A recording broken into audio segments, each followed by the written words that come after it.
Hello বন্ধুরা, কেমন আছেন সবাই? আশা করি সবাই খুবই ভালো আছেন। আমি খুব ভালো আছি। আজকে চলে আসলাম আপনাদের মাঝে একটি গল্প পড়ে শোনাবো সেই জন্য। তো পরশুরামের সেরা হাসির গল্প থেকে আমি চিঠিবাজি গল্পটা আপনাদেরকে পড়ে শোনাবো। তো আমরা অনেকেই আছি, অনেক লেখকের গল্প পড়ি, বিখ্যাত লেখকের। তো কিছু কিছু লেখক থাকে, তাদের গল্পগুলোও কিন্তু খুব সুন্দর। যেমন পরশুরামের এই সেরা হাসির গল্পের মধ্যে আছে 9টি গল্প। তো 9টি গল্পের মধ্যে আমি এই 9টি পড়ে শোনাবো আপনাদের। তো প্রথমেই যে গল্পটি আছে চিঠিবাজি, ওটাই আপনাদেরকে আমি আজকে পড়ে শোনাবো। তো আমরা ব্যস্ত জীবনে থাকি, এভাবে গল্প পড়তে কিন্তু সময় অনেকের হয়ে ওঠে না। তো এভাবে ইউটিউব খুললে আজকাল আপনারা বিভিন্ন লেখকের গল্প খুব সুন্দরভাবে ঘরে বসে শুনতে পারবেন। তো শুরু করলাম চিঠিবাজি। সুকান্ত দত্ত অতি ভালো ছেলে। এমএসসি পাশ করার কিছুদিন পরই পিএইচডি ডিগ্রি পেয়েছে একটি। ভালো চাকরি জোগাড় করে প্রায় বছরখানেক সিদ্ধির সার কারখানায় কাজ করছে। তার বাবা মা নেই, মামাই তাকে মানুষ করেছে। আজ সকালের ডাকে মামার কাছ থেকে সুকান্ত একটি চিঠি পেয়েছে। তিনি লিখেছেন, সুকান্ত, তোমার বিবাহ স্থির করিয়েছি বিজয়লক্ষ্মী কনক মিলের কর্তা বিজয় ঘোষের মেয়ে সুনন্দার সঙ্গে। বনেদি বংশ। বিজয়বাবু আমাদের কাছাকাছি শাখারি পাড়াতে থাকেন। মেয়েটি সুশ্রী, খুব ফর্সা, বিএসসি পাশ করতে পারেনি, তবে বেশ চালাক। ফটো পাঠালুম। তোমারও উচিত ছিল নিজে দেখে পাত্রী পছন্দ করা, কিন্তু একালের ছেলে হয়ে কেন যে তুমি আমার উপর ভার দিলে তা বুঝতে পারি না। যাই হোক, আমি যথাসাধ্য দেখে শুনে এই পাত্রী স্থির করেছি। আশা করি তোমারও পছন্দ হবে। 23শে ফাল্গুন বিবাহ, 5 সপ্তাহ পরেই। তুমি এখন থেকে চেষ্টা করো যাতে 15 দিনের ছুটি পাও। বিবাহের অন্তত 2 দিন আগে তোমার আসা চাই। সুকান্ত মামার চিঠিটা মন দিয়ে পড়ল, ফটোটাও ভালো করে দেখল। কিছুক্ষণ ভেবে সে তার রঙের বাক্স থেকে 3-4 রকমের রং নিয়ে এক টুকরো কাগজে লাগালো এবং নিজের বাঁ হাতের কবজির উপর কাগজখানা রেখে বারবার দেখল তার গায়ের রঙের সঙ্গে মিল হয়েছে কিনা। তারপর আরও খানিকক্ষণ ভেবে এই চিঠি লিখল, শ্রীযুক্ত সুনন্দা ঘোষ সমীপে, আমার সঙ্গে আপনার বিবাহের সম্বন্ধ স্থির হয়েছে। মামাবাবুর চিঠিতে জানলুম আপনি খুব ফর্সা, আমার রং কিন্তু খুব ময়লা। হয়তো আপনি শুনেছেন শ্যামবর্ণ, কিন্তু তাতে অনেক রকম শেড বোঝায়। আমার গায়ের রং ঠিক কীরকম তা আপনাকে জানানো কর্তব্য মনে করি। সেজন্য এক টুকরো কাগজে রং লাগিয়ে পাঠাচ্ছি। আমার বাঁ হাতের কবজির উপর পিঠের সঙ্গে মিল আছে। এরকম গাঢ় শ্যামবর্ণ স্বামীতে যদি আপনার আপত্তি না থাকে, তবে দয়া করে 1 লাইন লিখবেন। আপত্তি নেই। আমার ঠিকানা লেখা খাম পাঠালুম। যদি আপত্তি থাকে তবে চিঠি লিখবার দরকার নেই। 5 দিনের মধ্যে আপনার উত্তর না পেলে বুঝবো আপনি নারাজ। সেক্ষেত্রে আমি মামাবাবুকে জানাবো যে এই সম্বন্ধ আমার পছন্দ নয়, অন্য পাত্র দেখা হোক। ইতি সুকান্ত। 4 দিন পরে উত্তর এলো, ডাক্তার সুকান্ত দত্ত সমীপে। আপত্তি নেই, কিন্তু প্রকৃত খবর আপনি পাননি। আমার গায়ের রং আপনার চাইতে ময়লা। কনে দেখবার সময় আমাকে পেন্ট করে আমার মামাবাবুকে ঠকানো হয়েছিল, কিন্তু আপনার মতন সত্যবাদী ভদ্রলোককে আমি ঠকাতে চাই না। আমার কাছে ছবি আঁকবার রং নেই। আপনি যে নমুনা পাঠিয়েছেন সেই কাগজ থেকে এক টুকরো কেটে তার উপর একটা ব্লু ব্ল্যাক কালি লাগিয়ে আমার হাতের রঙের সমান করে পাঠালুম। পুরুষের কালো রঙে কেউ দোষ ধরে না, কিন্তু সবাই ফর্সা মেয়ে খোঁজে। যে যোগ কালো সেও অপসরী বিদ্যধরী বউ চায়। আপনি সংকোচ করবেন না। আমার কালো রঙে আপত্তি থাকলে সম্বন্ধ বাতিল করে দেবেন, আর আপত্তি না থাকলে দয়া করে 5 দিনের মধ্যে 1 লাইন লিখে জানাবেন। ইতি সুনন্দা। চিঠি পেয়েই সুকান্ত উত্তর লিখল, আপনার রং আমার চাইতে 1 পোঁচ বেশি ময়লা হলেও আমার আপত্তি নেই। তবে সত্য কথা বলবো, প্রথমটা মন খুঁতখুত করেছিল, কারণ সুন্দরী বউ একটা সম্পদ, স্বামীর গৌরব আর প্রতিপত্তি বৃদ্ধি করে। কিন্তু পরেই মনে হলো এরকম ভাবা নিতান্ত মূর্খতা। ফটো দেখে বুঝেছি আপনার সৌষ্ঠবের অভাব নেই, তাই যথেষ্ট। রং ময়লা হলেই মানুষ কুৎসিত হয় না। আমার একটা বদ অভ্যাস আছে, জানানো উচিত মনে করি। রোজ 15-20টা সিগারেট খাই। আমার এক বৌদিদি বলেন, সিগারেটখোরদের নিঃশ্বাসে একটা বিশ্রী মুখ পোড়া গন্ধ হয়। তাদের বউরা তা পছন্দ করে না, কিন্তু চক্ষু লজ্জায় কিছু বলতে পারে না। 2-4টে বাঙালি মেয়ে যারা মেমদের দেখা দেখি সিগারেট ধরেছে, তাদের অবশ্য আপত্তি হতে পারে না, কিন্তু আপনি নিশ্চয়ই সে দলের নন। আপনার আপত্তি থাকলে 1 লাইন লিখে জানাবেন, আমি সম্বন্ধ বাতিল করে দেব। সুকান্ত। 4 দিন পরে সুনন্দার উত্তর এলো, মুখ পোড়া গন্ধে আমার আপত্তি নেই, কিন্তু শুনেছি সিগারেট খেলে নাকি ক্যান্সার হয়। আপনি ওটা ছেড়ে দিয়ে হুক্কো ধরুন না কেন। তার গন্ধে আমার আপত্তি নেই।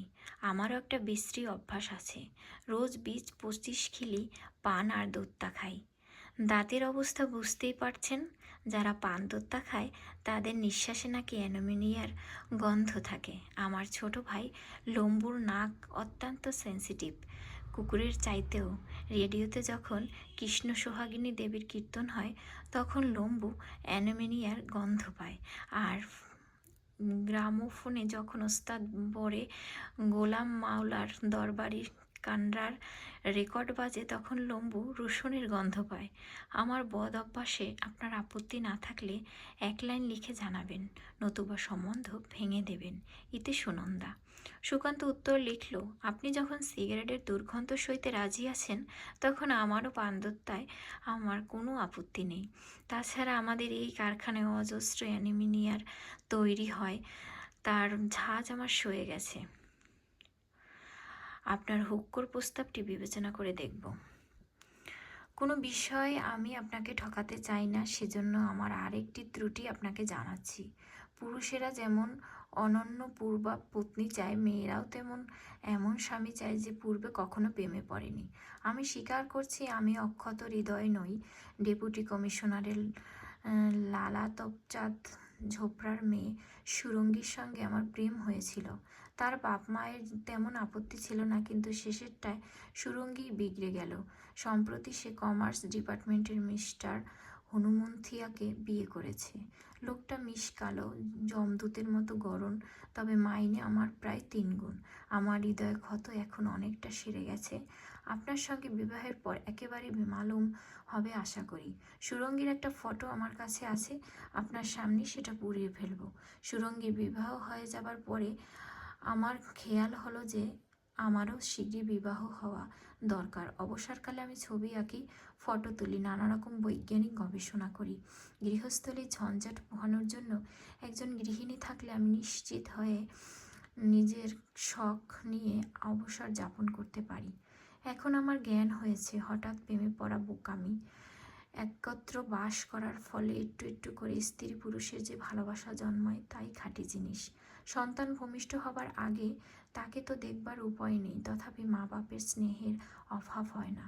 সেই রকম বিবাহের আগে পাত্রী না দেখলেও কিছুমাত্র ক্ষতি নেই, সেজন্যই মামা বাবুর উপর সব ছেড়ে দিয়েছি।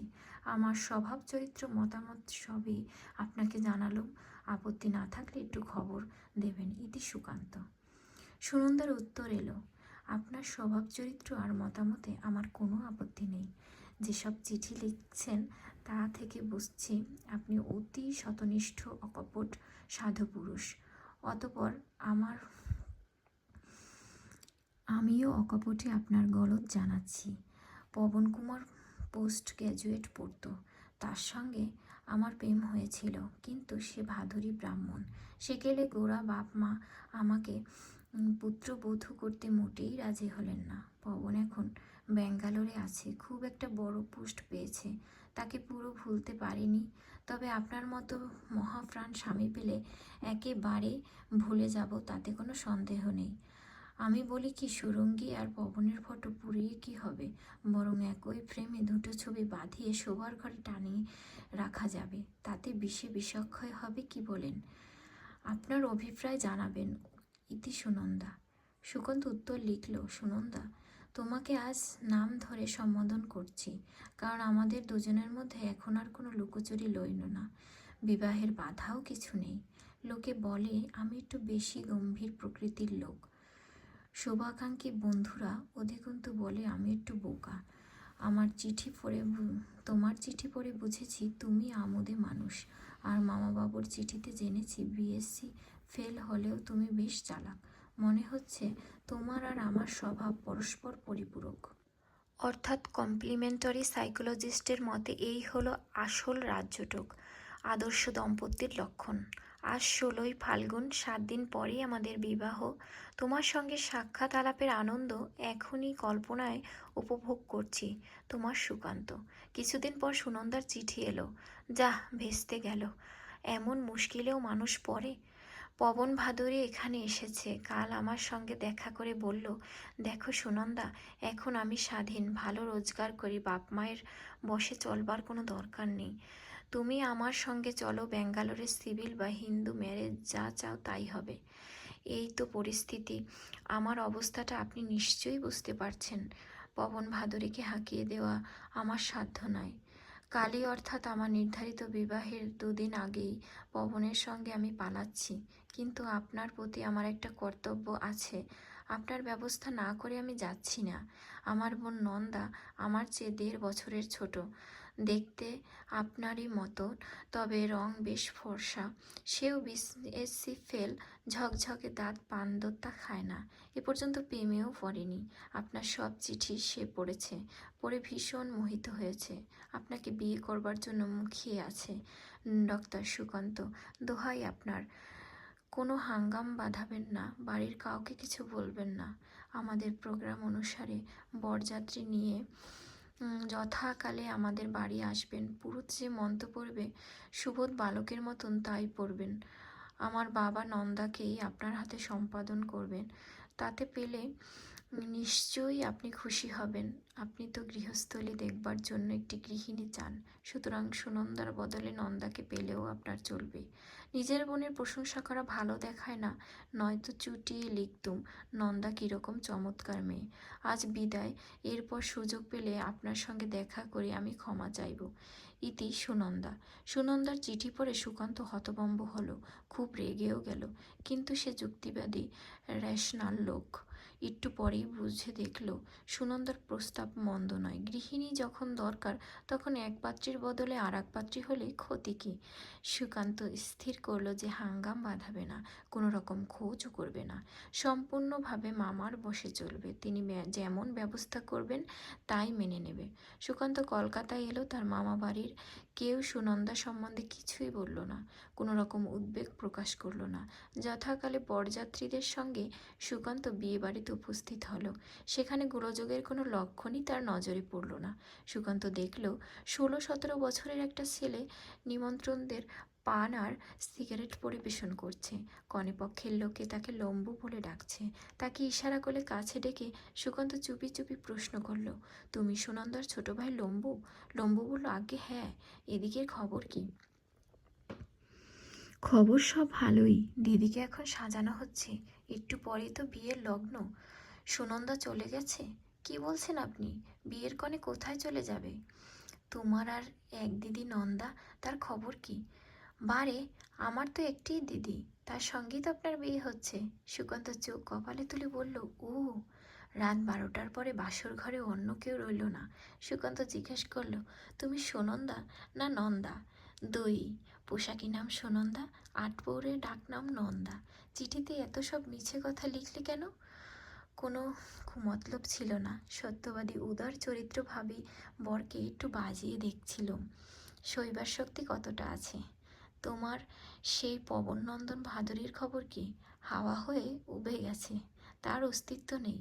আমার কাছে একটা হনুমানজির ভালো ছবি আছে, তোমার সেই সুরঙ্গীর ফটোর সঙ্গে বাঁধিয়ে রাখলে বেশ হবে না?